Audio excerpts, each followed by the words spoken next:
Bonjour à tous, j'espère que vous allez bien. Théologien Simansou, le contributeur. Le contributeur. La contribution d'aujourd'hui se rapporte à ce qu'il faut appeler le langage bienveillant. Le langage bienveillant. Notre quotidien est caractérisé par un échange de paroles, par des conversations, par des interactions. Ces interactions nous amènent à nous dire beaucoup de choses. Mais dans notre façon de nous dire les choses, il y a un langage qui, quand il est intégré, il est doté d'un pouvoir dont nous ne mesurons souvent pas euh, la hauteur. Ce langage, c'est le langage bienveillant. L'un des écrits qui nous inspire particulièrement dit: un langage bienveillant est l'aimant qui attire les cœurs des hommes. C'est le pain de l'esprit. Il revêt les mots de signification. Il est la fontaine d'où coule la lumière de la sagesse et de l'intelligence. Cette citation, elle puise sa source dans des écrits saints, dans des écrits sacrés, notamment les écrits Baha'i. Et elle nous révèle, cette citation-là, qu'il y a un pouvoir dans le langage bienveillant qui est tel que des cœurs sont attirés par ce langage-là. Le langage bienveillant stimule en les cœurs un sentiment qui est un sentiment à nul autre pareil. Peut-être pour le dire très bien, il faut remarquer que dans la façon dont nous parlons aux gens, nous pouvons stimuler chez eux beaucoup de belles choses. Mais la façon avec laquelle nous devons les parler doit être accompagnée par ce qu'on appelle donc justement le langage bienveillant. Il est l'aimant qui attire les cœurs des hommes. Les hommes montrent de bonnes dispositions face à ce langage. Parce que ce langage est plein de respect. Ce langage est plein d'amour. Ce langage est plein de considération. Ce langage est plein d'estime. Et c'est un langage qui considère la dignité de l'autre, qui considère la noblesse de l'autre, qui considère la grandeur de l'autre. Parce qu'il faut se le dire, et comme les mêmes écrits Baha'i nous l'inspirent, l'homme a été créé noble.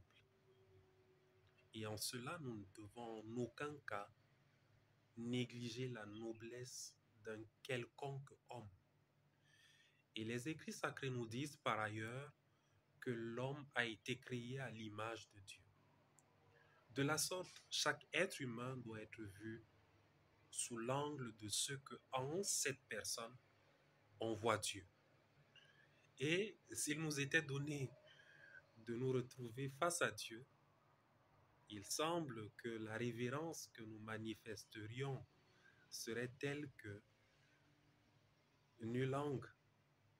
aucune langue ne saurait véritablement la décrire. Donc, le langage bienveillant est un langage que nous sommes tenus d'adopter. C'est un langage qui devrait contribuer et qui contribue à l'amélioration de la société.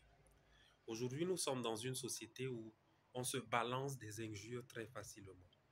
On se descend facilement.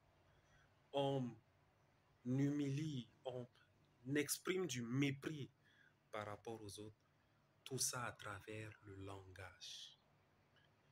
Le langage, il faut se rappeler qu'il a un pouvoir énorme. Il peut construire, il peut détruire. Et le langage qui va avec la parole, loin d'approfondir le sujet comme le font les linguistes, on s'en tient au fait que la création tout entière est le fruit de la parole. Et notre langage, c'est notre parole. Nous utilisons la faculté de parole pour exprimer le type de langage qui est susceptible d'améliorer ou de détruire, de construire ou de détruire. Le langage bienveillant. Nous avons besoin de ce langage bienveillant dans toutes les relations humaines que nous entretenons. Nous avons besoin de ce langage dans les cadres professionnels. Nous avons besoin de ce langage dans nos familles. Nous avons besoin de ce langage, qu'importe où nous nous trouvons. L'essence de l'homme se tient ou bien s'appuie sur le fait de nombreuses qualités comme celle-ci, celle du langage bienveillant. Et pour rappeler encore ces écrits qui nous inspirent, il est dit: un langage bienveillant est l'aimant qui attire les cœurs des hommes. C'est le pain de l'esprit. Il revêt les mots de signification. Il est la fontaine d'où coule la lumière de sagesse et de l'intelligence. Dans le langage bienveillant, il y a la sagesse. Dans le langage bienveillant, il y a l'intelligence. Le langage bienveillant attire les cœurs des hommes. C'est le pain de l'esprit. Un esprit où chaque esprit est ravivé quand elle est face à un langage bienveillant. C'est le pain de l'esprit. Il donne la signification au mot. Il est la fontaine d'où coule la lumière de la sagesse et de l'intelligence. Chers amis, c'est là la contribution d'aujourd'hui. Et on rappelle, il était question du langage bienveillant. Le langage bienveillant. Faisons particulièrement ce qu'on peut de notre mieux, des efforts pour adopter ce langage. Il est très important. Un langage qui nous éviterait les bagarres, les luttes que nous pouvons voir autour de nous et des luttes dans lesquelles on pourrait se trouver à chaque fois. Ce langage nous éviterait tellement beaucoup de choses. Merci pour l'écoute.